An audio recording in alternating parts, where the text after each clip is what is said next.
नमस्कार साथियों, welcome to daily 6 PM class. इस क्लास में आज हम एमसीक्यू सीरीज का लेक्चर नंबर 165 डिस्कस करेंगे। क्वेश्चन नंबर फर्स्ट है, निम्नलिखित में से किस गणतंत्र में अग्रज के पश्चात अनुज को शासक बनाने की प्रथा प्रचलित थी? यानी कि बड़े भाई के पश्चात छोटे भाई को शासक बनाने की प्रथा प्रचलित थी। तो ये मैत्रक गणराज्य में प्रचलित थी, मैत्रक गणराज्य। क्वेश्चन नंबर 2 है, निम्नलिखित में से किस अभिलेख से गुप्त काल के नगर प्रशासन की सूचना मिलती है?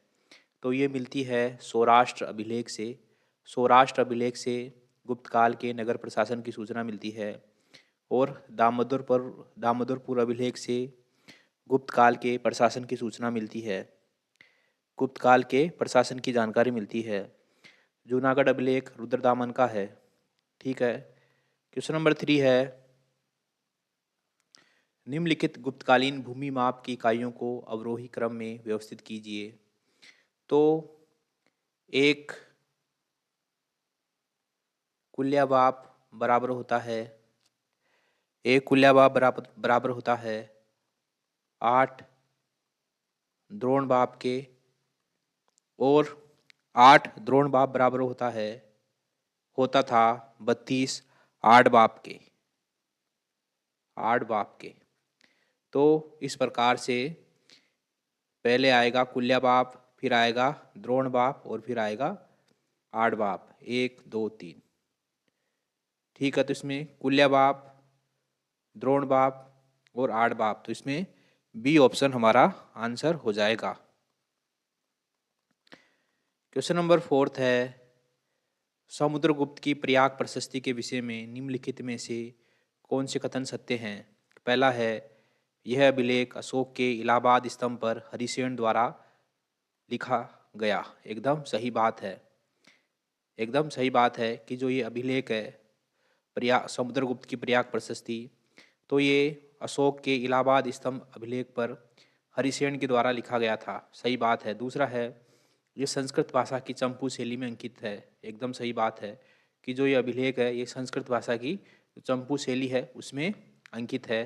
और तीसरा है, इस पर अशोक तथा समुद्रगुप्त के अतिरिक्त बीरबल तथा जहांगीर का भी एक लेख उत्कीर्ण है। ये भी सही बात है कि इस पर अशोक तथा समुद्रगुप्त के साथ साथ बीरबल तथा जहांगीर का भी लेख उत्कीर्ण है। ठीक है। इलाहाबाद स्तंभ पर।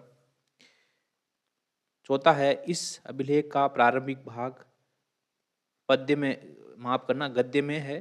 तो नहीं, गलत बात है, ये पद्य में है। इस अभिलेख का प्रारंभिक भाग पद्य में है ना कि गद्य में है। इस अभिलेख का प्रारंभिक भाग पद्य में है ना कि गद्य में है। ओके। तो चौथा गलत हो जाएगा, इसमें 1 2 और 3 हमारा आंसर हो जाएगा।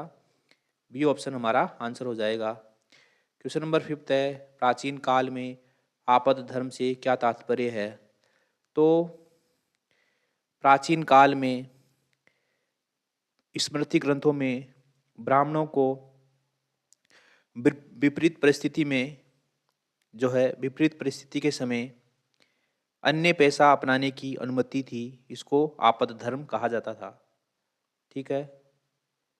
तो आपद धर्म किसको कहा जाता था? कि विपरीत परिस्थितियों में वर्ण धर्म का सीमित अतिक्रमण, यानी कि विपरीत परिस्थितियों में जो वर्ण धर्म है उसका सीमित अतिक्रमण किया जा सकता था। तो ये है आपद धर्म से तात्पर्य। यानी कि मान लो बहुत कठिन परिस्थिति हो गई, तो जो 4 वर्ण है तो उसमें से मान लो कि ब्राह्मण वर्ण है। ठीक है। तो ब्राह्मण अपने जो कर्म है उसका अतिक्रमण कर सकते थे विपरीत परिस्थितियों में। ठीक है, जीवित रहने के लिए। ठीक है। तो ये है इसका मतलब, आपद धर्म का मतलब। क्वेश्चन नंबर 6 है, प्रसिद्ध कवि वाकपति राज किसके दरबार को सुशोभित करता था? तो ये सुशोभित करता था मगध शासक यशोवर्मन के दरबार को। मगध शासक यशोवर्मन के दरबार को। वाकपति राज मगध शासक यशोवर्मन के दरबार में था। यशोवर्मन के बारे में जानकारी हमको वाकपति राज के एक काव्य लिखा था वाकपति राज ने, जिसका नाम है गोड बहो उससे मिलती है, गोड बहो से मिलती है। और जो गोड बहो है ये प्राकृत भाषा का ग्रंथ है। ठीक है। यशोवर्मन के दरबार में एक अन्य विद्वान भी रहते थे जिनका नाम था भवभूति। भवभूति करुण रस के आचार्य थे। इसके साथ साथ ही इनकी प्रमुख रचनाएं थी मालती माधव, उत्तर रामचरित और महावीर चरित। ओके, तो ये हो गई इनके बारे में बातें। चलते हैं अगले क्वेश्चन की तरफ। क्वेश्चन नंबर 7 है, हर्षचरित में प्रांतीय शासक को निम्नलिखित में से क्या कहा जाता था?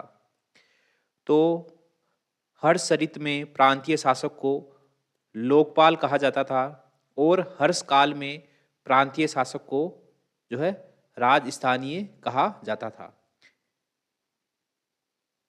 ठीक है। तो हर्षचरित में प्रांतीय शासक को निम्नलिखित में से क्या कहा जाता था?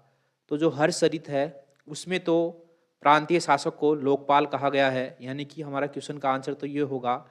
लेकिन हर्ष काल में प्रांतीय शासक को राजस्थानीय कहा जाता था, राजस्थानीय कहा जाता था। ठीक है, तो ये बात आप समझ गए होंगे कि हर्षचरित ग्रंथ में प्रांतीय शासक को लोकपाल कहा गया है, जबकि उस काल में हर्ष काल में प्रांतीय शासक को राजस्थानीय कहा जाता था। क्वेश्चन नंबर 8 है, अम्बष्ट कहा जाता था। तो अम्बष्ट होता था ब्राह्मण पिता और वैश्य माता से उत्पन्न संतान को अम्बष्ट कहा जाता था। ब्राह्मण पिता और वैश्य माता से उत्पन्न संतान को अम्बष्ट कहा जाता था। ठीक है। गुप्तकालीन स्मृतियों में कुछ मिश्रित जातियों का उल्लेख मिलता है हमको, इसमें एक अम्बष्ट का भी उल्लेख है। क्वेश्चन नंबर 9 है, हेनसांग ने निम्नलिखित में से किन शासकों के काल में उनके राज्य की यात्रा की थी? तो हेनसांग भारत आया था 630 के बाद। ठीक है। और हर्षवर्धन का काल था 606 से 642, यानी कि इसके शासनकाल में भारत की यात्रा की थी। एकदम सही है। पुलकेशिन द्वितीय, तो पुलकेशिन द्वितीय का शासनकाल था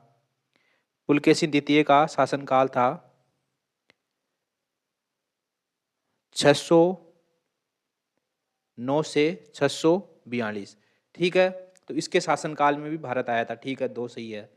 महेंद्र वर्मन प्रथम, तो महेंद्र वर्मन प्रथम का टाइम पीरियड था 600 से 630। ठीक है, तो ये नहीं होगा क्योंकि इसके शासनकाल के खत्म होने के बाद जो है हेनसांग भारत आया था, तो दूसरा गलत हो गया। ठीक है। और ललितादित्य मुक्तापीड़, तो इनके शासनकाल में भी हेनसांग भारत नहीं आया था। ठीक है।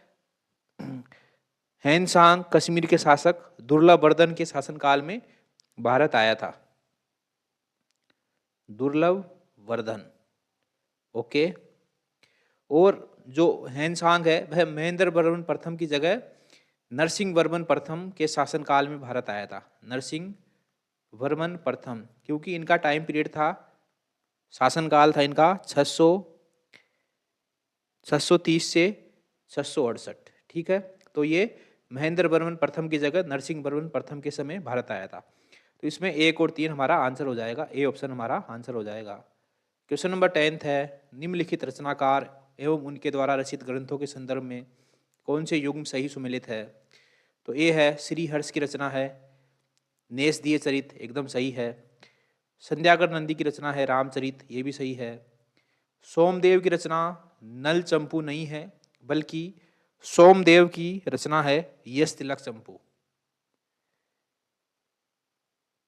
यश तिलक चंपू। ठीक है। और नल चंपू किसकी रचना है? तो नल चंपू के लेखक हैं त्रिविक्रम भट्ट। त्रिविक्रम भट्ट। ठीक है, तो तीसरा गलत हो गया। और हलायुद्ध की रचना है अभिधा रत्नमाला। अभिधा रत्नमाला।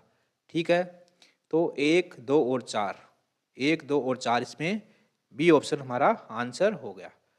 ओके साथियों, तो इसी के साथ MCQ सीरीज का लेक्चर नंबर 165 यही समाप्त होता है।